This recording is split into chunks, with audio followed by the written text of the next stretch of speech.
Morning and welcome back to my class. हमारा आज का टॉपिक है समग्र मांग और उसके घटक। कीन्स की थ्योरी डिमांड ओरिएंटेड थ्योरी है। दैट मीन्स कीन्स ने समग्र मांग को एक महत्वपूर्ण स्थान दिया है अपनी थ्योरी में। जैसे क्लासिकल इकोनॉमिस्ट के अनुसार सप्लाई इंपॉर्टेंट थी कि सप्लाई अपने आप ही डिमांड को क्रिएट कर देती थी, लेकिन कीन्स के अनुसार डिमांड इंपॉर्टेंट होती है सप्लाई के लिए। तो किसी भी पूंजीवादी अर्थव्यवस्था में आय और रोजगार का स्तर प्रभावी मांग के अनुसार के आधार पर निश्चित होता है। अगर प्रभावी मांग अधिक होगी तो ऐसी स्थिति में आय और रोजगार का स्तर अधिक होगा। अगर प्रभावी मांग कम होगी तो आय और रोजगार का स्तर कम होगा। अब प्रभावी मांग क्या होती है? प्रभावी मांग होती है मांग का वह स्तर या आय का वह स्तर जहां पे समग्र मांग समग्र पूर्ति एक दूसरे के बराबर होती है, जिसे आम भाषा में हम संतुलन का स्तर भी कहते हैं।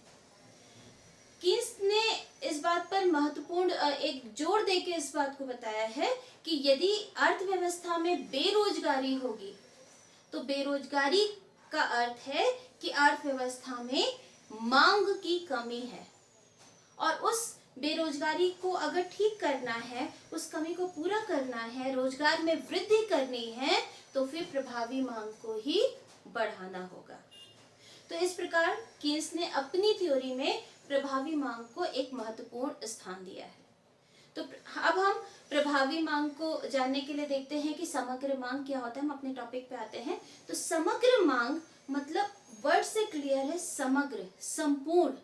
तो समग्र मांग किसी इकोनॉमी में, अर्थव्यवस्था में जितने भी क्षेत्रक हैं उन सबने मिलकर एक लेखावर्ष में जितनी वस्तुओं और सेवाओं, जितनी मूल्य की अंतिम वस्तुओं और सेवाओं को खरीदने की योजना बनाई होती है, उसे हम समग्र मांग कहते हैं। ये डेफिनेशन मैंने ब्लैक बोर्ड पे भी लिखी हुई है। एक लेखा वर्ष में एक अर्थव्यवस्था के सभी क्षेत्रकों के द्वारा जितने मूल्य की अंतिम, यह हमें ध्यान रखना है, अंतिम वस्तुओं के मूल्य को ही जोड़ना है, अंतिम वस्तुओं और सेवाओं को खरीदने की योजना बनाई जाती है, उसे समग्र मांग कहते हैं। एक हम फिगर की सहायता से इसे समझने की कोशिश करते हैं। मान लीजिए ये अर्थव्यवस्था है, ये सर्किल। इस अर्थव्यवस्था में सभी उपभोक्ता होंगे जो वस्तुओं और सेवाओं की मांग करना चाहेंगे। तो मान लीजिए हमारी पॉपुलेशन 135 करोड़ है, तो इसमें करोड़ों एलिमेंट्स हैं जो वस्तुओं और सेवाओं का उपभोग करेंगे। तो हम इस कैलकुलेशन को, उपभोग को जानने के लिए हम इस अर्थव्यवस्था को क्षेत्रकों में विभाजित करते हैं, जिससे हमारे लिए जो डेटा कलेक्शन है वो थोड़ा इजी हो जाए। तो क्योंकि यहाँ पे हमने लिखा है सभी क्षेत्रकों के द्वारा, तो इस अर्थव्यवस्था को हमने 4 क्षेत्रकों में विभाजित किया है। पहला है हाउस होल्ड, या हिंदी में बोलेंगे परिवार क्षेत्र।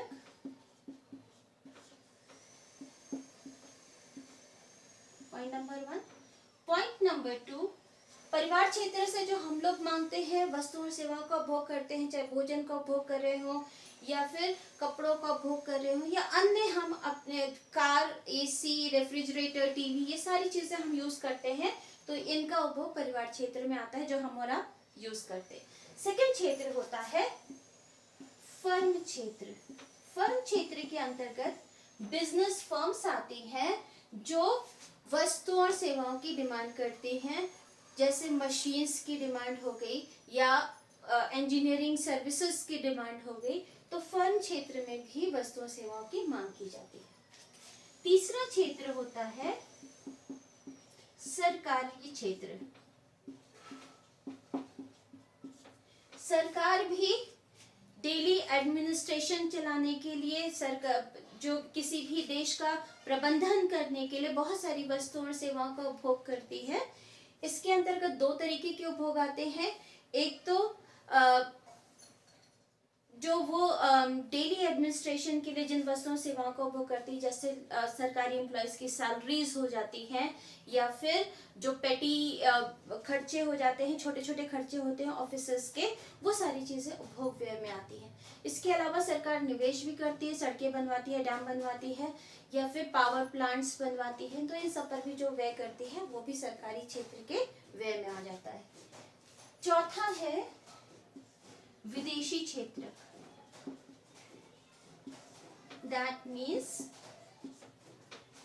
विदेशों में जो लोग रह रहे हैं वो भी हमारे देश में उत्पादित वस्तुओं और सेवाओं की मांग करेंगे, इसलिए ये चौथा क्षेत्र विदेशी क्षेत्र या फॉरेन सेक्टर भी आ जाता है। अब ये सभी लोग मिलकर किस चीज की मांग करते हैं? वस्तुओं और सेवाओं की। तो हम यहाँ पे देखते हैं, एक और सर्किल बना लेते हैं। ये भी अर्थव्यवस्था में उत्पादित वस्तुओं और सेवाओं को दर्शा रहा है। वस्तुएं इनफैक्ट और सेवाएं, ये कहाँ पे है? अर्थव्यवस्था में या फिर इकोनॉमी में। अर्थव्यवस्था में वस्तुएं सेवाएं उत्पादित हुई। किसी भी अर्थव्यवस्था में लाखों चीजें हैं जो उत्पादित होती हैं।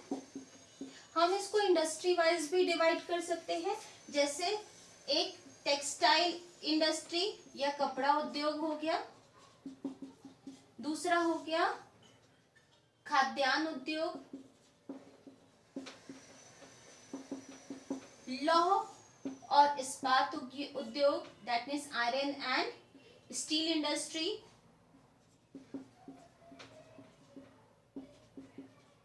And so on. ऐसे बहुत सारे उद्योग हमारे देश में हैं और प्रत्येक उद्योग में सैकड़ों फर्म्स उत्पादन करती हैं। जैसे कपड़ा उद्योग में कपड़े बनाए जाते हैं और कपड़ा बनाने वाली हमारे देश के अंदर ही लाखों फर्म्स होंगी।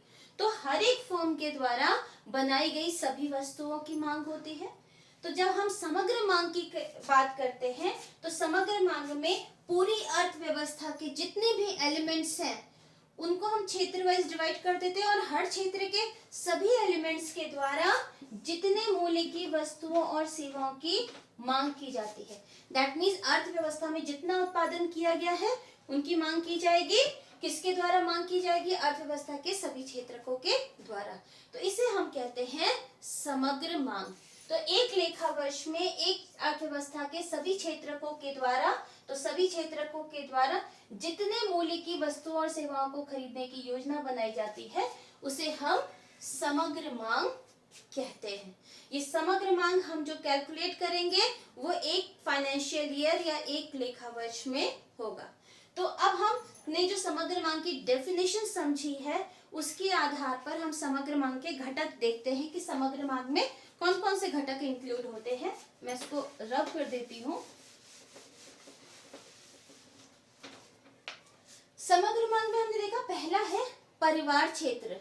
परिवार क्षेत्र में किन किन चीजों की डिमांड होती है? उपभोक्ता वस्तुओं की डिमांड होती है। हम लोग किस लिए डिमांड करते हैं वस्तुओं सेवाओं की?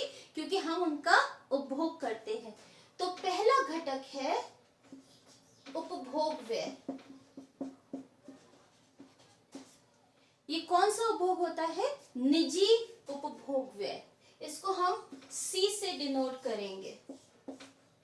दूसरा होता है फर्म क्षेत्र उपभोग नहीं करती है, फर्म क्षेत्र निवेश करती है जिससे वो वस्तुओं और सेवाओं का उत्पादन कर सके।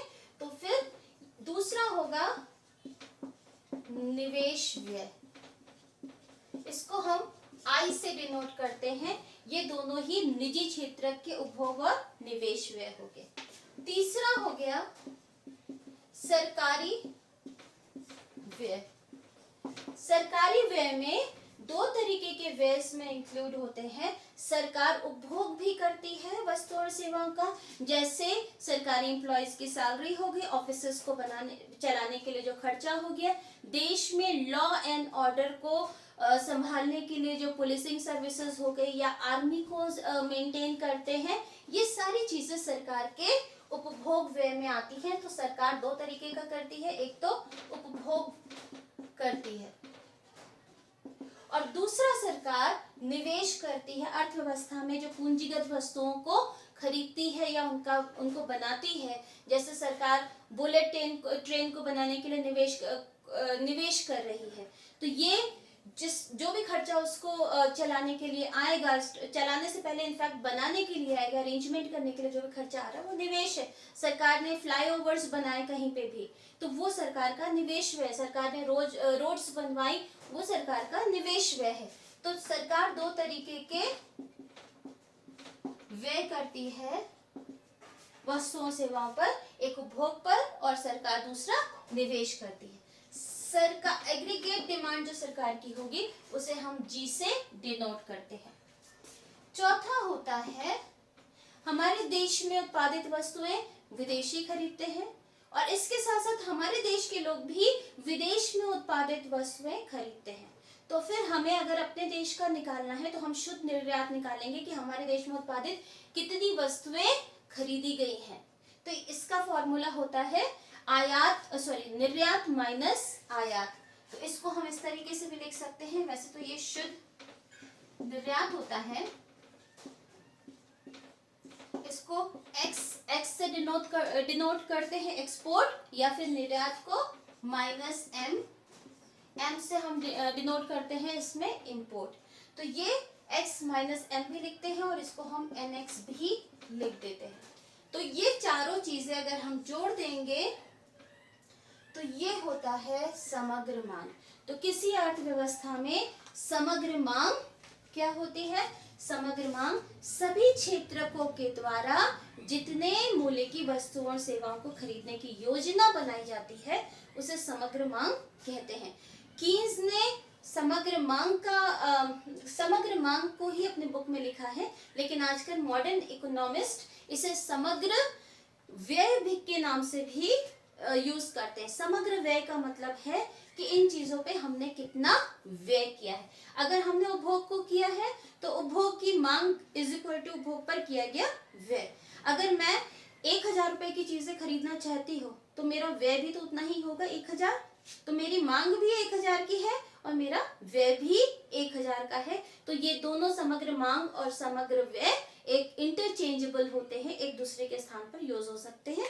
लेकिन कीन्स ने अपनी जनरल थ्योरी जो बुक उन्होंने लिखी है उसमें उन्होंने समग्र मांग ही वर्ड यूज किया है। तो समग्र मांग AD is equal to C plus I plus G plus X minus M। तो कीन्स के अनुसार किसी भी अर्थव्यवस्था में आय और रोजगार के निर्धारण के लिए समग्र मांग बहुत महत्वपूर्ण भूमिका निभाता है।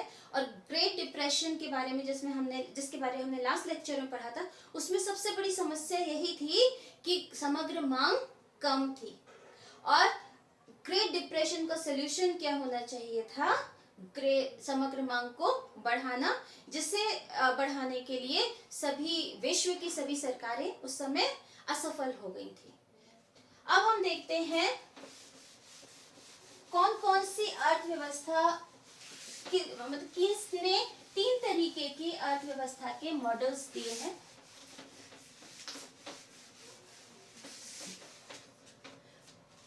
पहला मॉडल है simple economy model. Simple economy model होता है, ये हमेशा 2 क्षेत्रीय अर्थव्यवस्था में होता है। उन्होंने सिंपल इकोनॉमी मॉडल 2 क्षेत्रीय अर्थव्यवस्था में समझाया है। 2 क्षेत्रीय मतलब जहां पे 2 ही क्षेत्रक होते हैं, एक परिवार क्षेत्रक और दूसरा फर्म क्षेत्रक। इसीलिए सिंपल इकोनॉमी मॉडल में AD is equal to C plus I होता है। दूसरा होता है क्लोज्ड इकोनॉमी मॉडल, इसको हिंदी में बंद अर्थव्यवस्था मॉडल भी कहेंगे।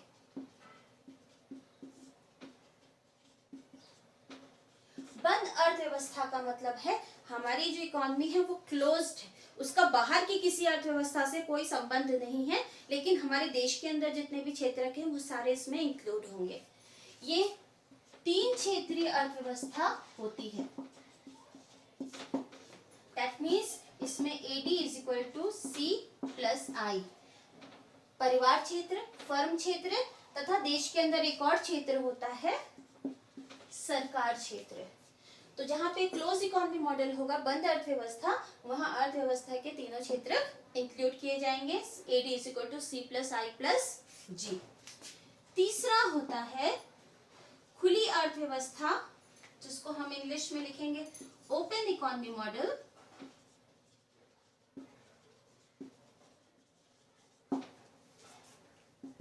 ओपन इकोनॉमी मॉडल 4 क्षेत्रीय अर्थव्यवस्था होती है, इसको हम खुली अर्थव्यवस्था मॉडल भी कहेंगे। खुली का मतलब है अब हमारी जो अर्थव्यवस्था है सिर्फ हमारे देश की सीमा के अंदर ही नहीं है, बल्कि देश के बाहर भी जो लोग रह रहे हैं, जो निवासी देश के बाहर भी हैं, संपूर्ण विश्व में रह रहे हैं, उनके साथ भी हमारे ट्रांजैक्शंस हो रहे हैं। इसमें 4 सेक्टर होते हैं, AD is equal to C plus I plus G plus X minus M। That means इसमें हमारे एक्सपोर्ट और इंपोर्ट भी इंक्लूड हो रहे हैं। अब हम इस क्लास में एक बंद अर्थव्यवस्था सिंपल इकोनॉमी मॉडल को थोड़ा डिटेल में डिस्कस करते हैं। सबसे पहले सिंपल इकोनॉमी मॉडल में 2 ही क्षेत्र होते हैं, एक परिवार क्षेत्र और एक फर्म क्षेत्र। परिवार क्षेत्र क्या करता है? उपभोग करता है वस्तुओं और सेवाओं पर। दूसरा फर्म क्षेत्र क्या करता है?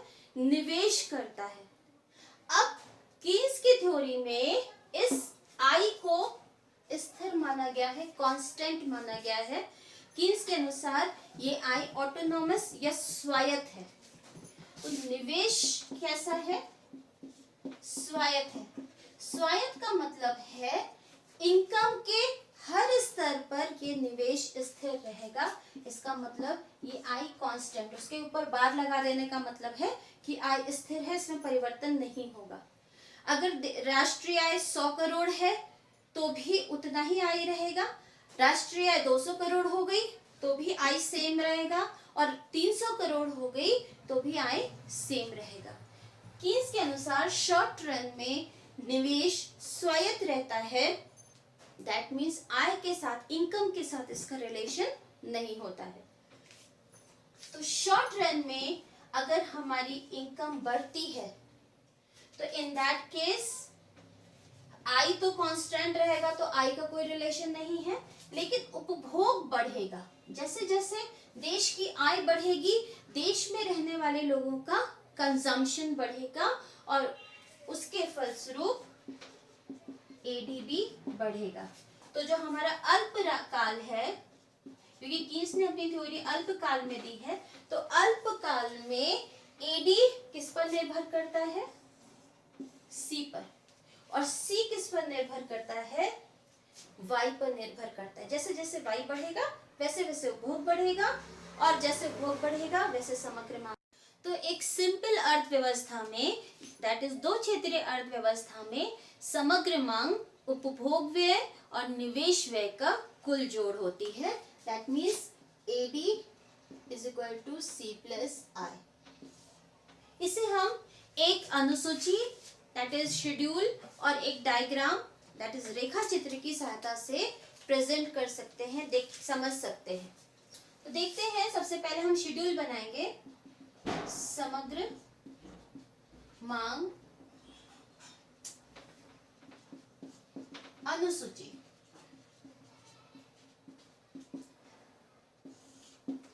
क्योंकि AD को हम विभिन्न आय के स्तर पर नापते हैं, तो सबसे पहले हमारा जो फर्स्ट कॉलम होगा वो Y होगा, क्योंकि इकोनॉमिक्स में हम इनकम को Y से डिनोट करते हैं। सेकेंड कॉलम हम उपभोग, दैट इज C का बनाएंगे। थर्ड कॉलम हम I, दैट इज इन्वेस्टमेंट का बनाएंगे। और फोर्थ कॉलम हमारा AD, दैट इज समग्र मांग है, C प्लस I। अब हम इनकम लेवल 0 से स्टार्ट करते हैं। 0, 100, 200, 300, 400, 500 एंड हम इसको 600 तक ड्रॉ करेंगे। उपभोग, अगर हमारी इनकम जीरो भी है तो भी हमारा उपभोग जीरो नहीं होगा, क्योंकि हम कुछ ना कुछ उपभोग करेंगे। रोटी हमें चाहिए, कपड़ा हमें चाहिए, मकान हमें चाहिए, तो फूड, शेल्टर, ये सारी चीजें हमें चाहिए होंगी, तो हमारा उपभोग कुछ ना कुछ मिनिमम उपभोग होगा जो जीरो लेवल की इनकम पर होगा। ये जो जीरो लेवल इनकम पर हमारा उपभोग हो रहा है, इसे हम बोलते हैं स्वायत्त उपभोग, that is autonomous consumption. Autonomous consumption का मतलब है कि हम अगर जीरो भी इनकम है तो भी इतना मिनिमम लेवल ऑफ हमारा कंजम्पशन रहेगा। अब हम धीरे धीरे कंजम्पशन में इंक्रीज करेंगे। मान लीजिए हमारा इन्वेस्टमेंट यहाँ पे 20 है, तो AD हम कैसे कैलकुलेट करेंगे? AD is equal to C plus I, तो C की वैल्यू 80 है और I 20 है, तो C plus I is equal to हमारा 80 की वैल्यू 100 हो गई। 80 प्लस 20 इज इक्वल टू 100। अब हमने ये माना है कि निवेश स्वायत्त होता है, दैट मीन्स निवेश अर्थव्यवस्था के सभी आय के स्तर पर, आय 0 होगी तो भी निवेश 20 है, आय 100 होगी तो भी 20 होगा, 200 है तो भी 20। तो हम सबसे पहले निवेश सभी पे लिख लेते हैं, क्योंकि निवेश हमारा अर्थव्यवस्था के सभी स्तरों पर, इनफैक्ट आय के सभी स्तरों पर समान रहेगा। अब आय के साथ हमारा रिलेशनशिप क्या है? जैसे जैसे अभी हमने डिस्कस किया था कि इनकम बढ़ेगी तो हमारा उपभोग भी बढ़ेगा। यहाँ पे हम लीनियर कंजम्पशन फंक्शन हम देखेंगे, तो हमारी जो कंजम्पशन में इंक्रीज होगा उसे हम स्थिर इंक्रीज रखते हैं, इसीलिए हम इसे प्लस 80 करते हुए चलेंगे। तो 80 प्लस 80 इज इक्वल टू 160। जब हमारी आय बढ़ गई, 100 हो गई, तो हमारा उपभोग 160 हो गया। नेक्स्ट हमारी आय फिर से बढ़ गई है और फिर से हमारे उपभोग में इंक्रीज हुआ, 240 हो गया। हमारी इनकम और बढ़ी, हमारा उपभोग और बढ़ा, 320 हो गया। उसके बाद हमारी इनकम में फर्दर इंक्रीज हुआ, उपभोग में और इंक्रीज हुआ, 400, देन 480। इसमें हम ज्यादा कुछ नहीं कर रहे हैं, सिर्फ हम 80 इसमें इंक्रीज कर रहे हैं। लास्ट है हमारा यहाँ पे 560। अब सभी लेवल पर हम AD को कैलकुलेट करेंगे। सिंपल कॉलम नंबर, ये कॉलम 1 है, ये कॉलम 2 है, ये कॉलम 3 है, कॉलम 4 है, तो हम इसमें AD की वैल्यू कैलकुलेट करेंगे, तो कॉलम 2 और कॉलम 3 का टोटल हमारा AD होगा। तो 160 plus 20 is equal to 180, 240 plus 260, 340, 420, 500 and 580। तो इस तरीके से हम दो क्षेत्रीय अर्थव्यवस्था में समग्र मांग को, AD को एक टेबल की सहायता से, जैसे हम अनुसूची कहते हैं या इंग्लिश में शेड्यूल कहते हैं, उसकी सहायता से प्रेजेंट कर सकते हैं। हम एक डायग्रामेटिक प्रेजेंटेशन भी इसमें दिखाते हैं। तो समग्र मांग रेखा चित्र। अब रेखा चित्र बनाने के लिए हमने एक ग्राफ जैसा बनाया। ये मूल बिंदु हम 0 है, y, this is x axis, this is y axis. x axis पर हम I शो करेंगे और y एक्सिस पे हम समग्र मांग दिखाएंगे, और समग्र मांग के साथ साथ इसमें हम उपभोग और निवेश भी दिखाएंगे, एंड निवेश। अब सबसे पहले हम देखते हैं हमारा आई, इनकम का कोई भी लेवल हो, आई हमारा सेम है, तो आई हमारी y एक्सिस से स्टार्ट होने वाली एक लाइन होगी, ये लाइन हॉरिजॉन्टल होगी। हॉरिजॉन्टल होने का मतलब है कि आय कितनी भी रहे, ये निवेश सेम रहेगा। मान लीजिए हम यहाँ पे इनकम दिखा रहे हैं 100, तो भी हमारा निवेश इतना ही है। अगर हमारी इनकम बढ़ के 200 हो गई तो भी निवेश का लेवल, क्योंकि अगर हम यहाँ पे निवेश आय को हम मान लीजिए 20 है, हमारी आय हो गई 100 तो भी निवेश 20 है, इतना ही है। अगर हमारी आय बढ़कर 200 हो गई, निवेश तब भी 20 ही रहेगा। आय बढ़कर 300 हो गई तो भी निवेश 20 ही रहेगा। दैट मीन्स इनकम का कोई भी लेवल हो, इन्वेस्टमेंट सेम रहेगा, था, इसीलिए इन्वेस्टमेंट की जो हमारी रेखा है वो एक्स एक्सिस के हॉरिजॉन्टल रेखा होती है, समानांतर सीधी रेखा होती है, जिसे हम आय कहते हैं। नीचे हमने आय और रोजगार दिखाया है। ये आय कौन सी होती है? राष्ट्रीय आय होती है, जिसे हम वाई से डिनोट करते हैं। ये और कुछ नहीं है, देश की जीडीपी होती है। अब नेक्स्ट कंपोनेंट हमारा एडी का होता है कंजम्पशन। अब जीरो लेवल, यहाँ पे ये जीरो है तो यहाँ पे जीरो लेवल ऑफ इनकम है, लेकिन हमारा कंजम्पशन यहाँ से स्टार्ट नहीं होगा, क्योंकि कंजम्पशन हमारा कभी भी जीरो नहीं होगा, हम कुछ ना कुछ उपभोग करेंगे ही। इसीलिए कंजम्पशन की जो लाइन स्टार्ट होती है वो भी वाई एक्सिस पर किसी बिंदु से होती है, इसे हम सी से डिनोट करेंगे। तो ये जो हमारा है ओ और सी, दिस इज नोन एज, ये कहलाता है स्वायत्त उपभोग। इसको सी बार से दर्शाते हैं। इसका मतलब है कि शून्य आय के स्तर पर जो उपभोग किया जाता है वो स्वायत्त उपभोग होता है, और वो हमारी सी रेखा का आरंभिक बिंदु होता है। मान लीजिए हम इसको 80 लिख सकते हैं, क्योंकि हमारा यहाँ पे 80 से है। हम प्लॉटिंग नहीं कर रहे हैं, आप इसमें चाहेंगे तो प्लॉटिंग कर सकते हैं ग्राफ पेपर पे। अगर आपके पास ग्राफ पेपर है तो आप ये सेम डायग्राम, सेम टेबल को प्लॉट कर सकते हैं, लेकिन अभी हम व्हाइट बोर्ड पे अगर करेंगे तो वो एक्यूरेसी नहीं आएगी, इसलिए हम इसमें प्लॉटिंग नहीं कर रहे हैं। अब जैसे जैसे इनकम बढ़ रही, वाई बढ़ रहा है, अब देखिए सी में भी इंक्रीज हो रहा है। वाई 0 है, सी 80 है, वाई बढ़कर 100 हो गया, सी भी बढ़ गया 160 हो गया, वाई बढ़कर 200 हो गया, सी भी बढ़कर 240 हो गया। तो जैसे जैसे वाई में इंक्रीज हो रहा है वैसे वैसे सी में भी इंक्रीज होगा, इसीलिए सी ऊपर की ओर बढ़ती हुई एक सीधी रेखा होगी, ये हमारा सी है।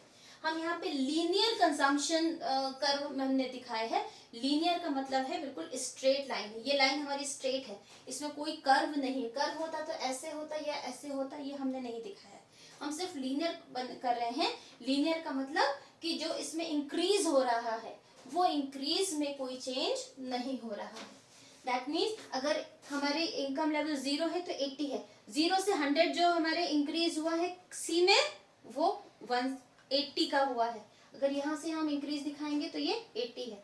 अब 160 से 240 में कितना इंक्रीज हुआ है? ये भी 80 है। दैट मीन्स जितना भी इंक्रीज हो रहा है वो इंक्रीज हमारा सेम है, इसीलिए हमारी ये लाइन लीनियर है, सीधी रेखा है, इसमें कोई कर्व नहीं है। अब हमने आई बना लिया है, आई का कर्व बना लिया, सी का कर्व बना लिया।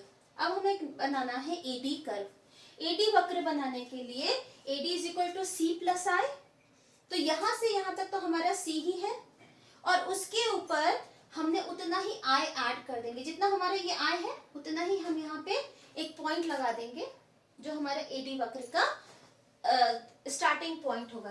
क्यों? क्योंकि यहाँ तक तो हमारा सी ही है, इसके ऊपर हमने इसमें आई ऐड किया, और सी के पैरेलल एक ऊपर रेखा होगी, AD is equal to C plus I. ये जो गैप है, ये गैप है इन्वेस्टमेंट, और क्योंकि इन्वेस्टमेंट हर लेवल पर सेम है इसीलिए इस गैप में कोई चेंजेस नहीं आएंगे। अगर ये 2 इंचेस का गैप इधर है तो 2 इंचेस का यहाँ पे भी होगा, 2 इंचेस का यहाँ भी होगा। दैट मीन्स अगर 20 करोड़ की हमारी इन्वेस्टमेंट है तो ये गैप 20 करोड़ का यहाँ से लेकर यहाँ जहां तक भी होगा 20 करोड़ का ही गैप हर जगह मेंटेन रहेगा। तो ये ओवरऑल जो हमने डायग्राम बनाया है या टेबल बनाई है, इससे कुछ बातें स्पष्ट होती हैं। पहले पॉइंट जो हमें स्पष्ट होता है वो है, मैं साइड में ऊपर कहीं लिख दे रही हूं। सबसे पहली चीज AD is equal to C plus I होता है। एडी को सी प्लस सी और आई को जोड़ के हमारा एडी वक्र आ जाता है। दूसरी चीज है निवेश वक्र का ढाल। निवेश वक्र का ढाल क्या होता है? कांस्टेंट होता है, इसमें कोई चेंज नहीं होता। ये एक्स एक्सिस के समानांतर सीधी रेखा होती है, इनफाइनाइट इसका ढाल होता है। ये बिल्कुल हर लेवल पर ये निवेश सेम रहेगा। उसके बाद थर्ड होता है सी का आरंभिक बिंदु। अब हम उपभोग के बारे में देखेंगे। उपभोग में 2 चीजें क्लियर होती हैं इस डायग्राम से और टेबल से। पहली चीज, उपभोग कहाँ से आरंभ हो रहा है? आरंभ हमेशा y एक्सिस से होगा और y एक्सिस पे जितना उपभोग होगा वो हमें c बार होगा, इसका मतलब स्वायत्त उपभोग होगा। दूसरा चीज है c वक्र का c का ढाल। ये ढाल कैसा है? पॉजिटिव ढाल होता है, धनात्मक ढाल होता है, इसका मतलब ये ऊपर की ओर बढ़ता है। ये क्या रिफ्लेक्ट करता है? ये रिफ्लेक्ट करता है कि जैसे जैसे हमारी एक्स एक्सिस पे जैसे जैसे हमारी इनकम इंक्रीज हो रही है वैसे ही हमारी कंजम्पशन में भी इंक्रीज होता जा रहा है। ये उपभोग हमारा इधर से आ रहा है तो क्या होगा? उपभोग इस पॉइंट पे जैसे हमारी इनकम बढ़ी, उपभोग हमारा इतना है, फिर इनकम और बढ़ी, उपभोग हमारा ये C1 हो गया, ये C2 हो गया, फिर यहाँ पे और आय बढ़ी, उपभोग हमारा और बढ़ गया C3। तो जैसे जैसे हमारी इनकम में इंक्रीज होगा वैसे वैसे उपभोग में भी इंक्रीज होता जाता है। इसीलिए उपभोग की जो ढाल होगी वो ऊपर की ओर बढ़ती हुई सीधी रेखा होगी। तो उपभोग वक्र की ढाल क्या है? पॉजिटिव है या धनात्मक ढाल होता है, जो क्या बताता है? C बढ़ने पर C और Y में फंक्शनल रिलेशनशिप बताता है कि Y बढ़ेगा तो उसके फलस्वरूप C भी बढ़ेगा। अगर हमारी नीचे इनकम बढ़ रही है तो यहाँ पे हमारा उपभोग भी बढ़ रहा है।